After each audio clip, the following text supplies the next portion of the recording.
Hi everyone, my name is Maren. I am a graduate student at Northern Arizona University, and my Ignite presentation today is titled Beyond Trauma, Pathways to Resilience. So this presentation today will focus on some preliminary results of a study called Beating the Odds, which I am using as part of my thesis.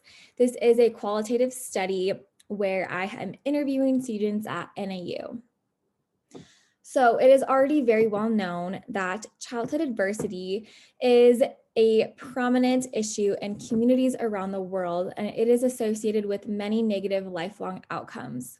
So the purpose of this study is to identify factors which have helped individuals become resilient despite childhood adversity and trauma, and then use this to inform communities. So far this semester, I have recruited and interviewed 14 psychology students at NAU. They were recruited through an online recruiting system called Sona, and their interviews lasted around an hour each. All participants self-identified as having experienced childhood trauma, as well as being successful in adulthood. The participants were predominantly female, 18 years old, and freshmen. And there were a range of ethnicities, including Latinx, Caucasian, African American, and Native American participants. So I'm still in the preliminary analyses of coding all of the data, but here are some themes and findings I have found so far regarding factors which have helped individuals be resilient to their childhood adversity and trauma. So one main factor I have noticed so far were that many participants had this innate drive that helped them to keep pushing through hard times. I've also noticed a variety of different personal qualities participants have had that have helped them to be resilient, including things like having a work ethic, being independent, mature, and having the ability to keep a positive mindset. Academic achievement was also a really prominent factor contributing to resilience in the participants. Some participants identified school as being something that they could put their time and energy into during hard times. And other participants identified high school as being an important time for them to focus on getting good grades so that they could get into college and get out of their cycle of poverty or abuse.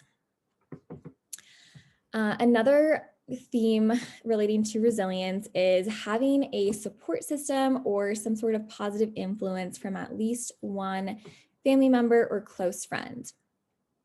And then finally, a few different participants identified helping others or volunteering, as well as having faith or a religion that was important to them as being something that they could focus their time and energy on during challenging times. So some other interesting findings and themes that I have been noticing so far were that many participants had to mature at a very young age. And along with this, many of them had to act as a parental figure towards younger siblings or even towards one of their parents. Independence has been identified as being really important to many participants, especially since they have been able to move away from home and start their own lives in college. Another common theme I have noticed is that participants themselves or their families have had to start from nothing and work really hard to get to where they are at today.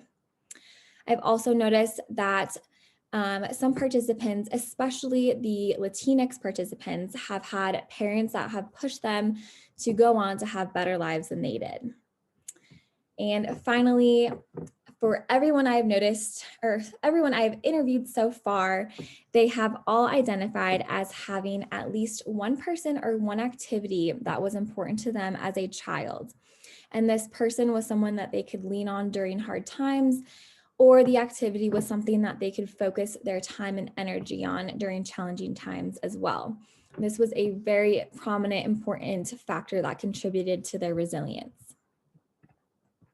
So in conclusion, I plan on finishing my analysis of this qualitative data and using the results to help inform community intervention and prevention programs with the overall goal of helping individuals and communities heal from trauma.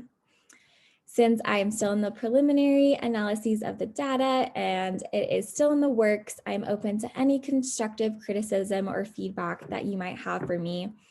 And I would like to thank you so much for taking the time to listen to this presentation today.